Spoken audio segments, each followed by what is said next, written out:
Have you ever looked up at the night sky and wondered, is there other life somewhere out there? Well, Raelism says yes. In fact, according to Raelians, we are products of those other life forms' scientific experiments. I'd say they did a pretty good job. Today, Ali and I are going to give you the basic rundown of Raelism, so let's get into it. In 1973, Claude Vorilhon, or Rael, was abducted by aliens. This advanced extraterrestrial species, known as the Elohim, explained to Rael that they came to Earth 25,000 years ago before any life existed, and used DNA and genetic engineering to create all life on Earth, including the human race. On the left are actual images of his documented conversation with the Elohim from his book, Intelligent Design. Eventually, Rael asks why they chose to come and approach him, and they reveal to him the essential truth, which is that humans are the product of their genetic experimentation, and now it's Rael's duty to 1. Spread the message of the truth of the Elohim to the rest of the human race, and 2. Build an embassy in Jerusalem where the Elohim will eventually return, along with all the prophets of the old. On the right is a basic timeline of events that happened from Rael's encounter with the Elohim and major events that helped to establish the religion. Raelians are seen as atheists, as they have to denounce attachment to any other religion when they join. They believe that the Elohim are responsible for our creation, and therefore we should do everything we can to connect with them and perfect the earth for when they revisit. Everything is a product of their genetic experiments, including all of the major world religions and religious figures that gave rise to them. In fact, Rael claims that the Elohim mated with human women to create prophets on earth to reveal this truth, like Jesus, Buddha, and Muhammad. Humans were so primitive that they weren't capable of understanding these prophets' messages and made religions around them instead. Rael strongly preaches that it is the duty of him and this movement to purify the human gene pool that has become clouded over the years. This is why a primary focus of this movement is to perfect human cloning through genetic engineering. He also preaches things like gender fluidity, love for all, feminism, women's rights, and sex unity. Regarding the ethical and moral implications within Raelism, one of the main guidelines is that there is no discrimination as it relates to gender or sexual orientation. Since the human race has depurified the genetic code from the Elohim over the past 25,000 years, Raelians believe we should prevent as much reproduction until they come back to Earth. Thus, the binary between man and woman means nothing anymore, and sexual actions should only be for pleasure. Raelians also advocate for universal peace and understanding across humanity. Since we are all interconnected between infinite time and space, fighting and war distracts us from the true meaning of life, connecting with the Elohim. Lastly, one of the most important beliefs in Raelism is the value of cloning technology.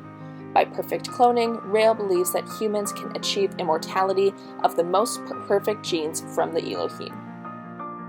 Although Rael says Raelism is anti-Catholic, the hierarchy and structure looks a lot like the Catholic structure, with Rael acting almost like a pope and establishing bishops and priests below him. The white angels are also important members higher in the hierarchy. They are a group of the most beautiful feminine women chosen to represent the perfect genetic code.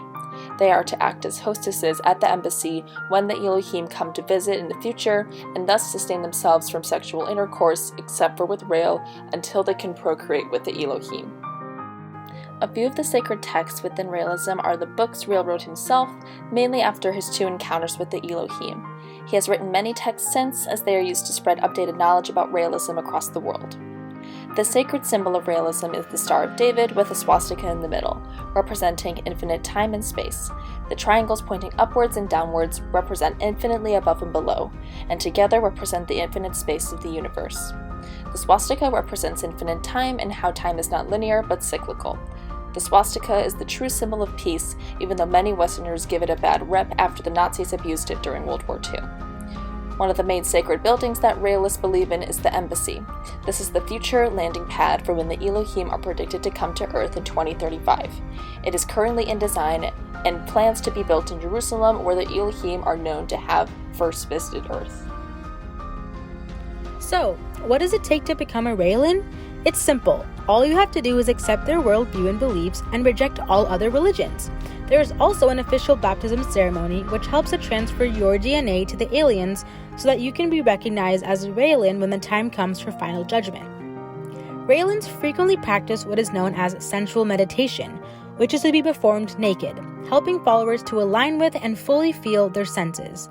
There are many religious activities that the Raelians celebrate, and one particularly well-known event that happens every year is known as the Happiness Academy. This is a week-long, and on each day, you participate in a different enlightening and self-love experience.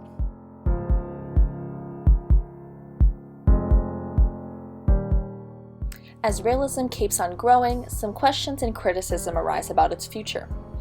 What are the ethical and moral implications with human cloning? What will that do psychologically to cloned humans? Is immortality healthy for humans, psychologically, physically? Also, as Rael is 74 years old, what's going to happen as he gets older or passes away? How will religion evolve after him? Lastly, as activists for democratic, liberal views start to grow more within the Western world, will more people join Raelism as it aligns with growing progressive views? Thank you so much for listening. We hope that you now have a different perspective every time you look up at the stars. Perhaps the Elohim is looking right back.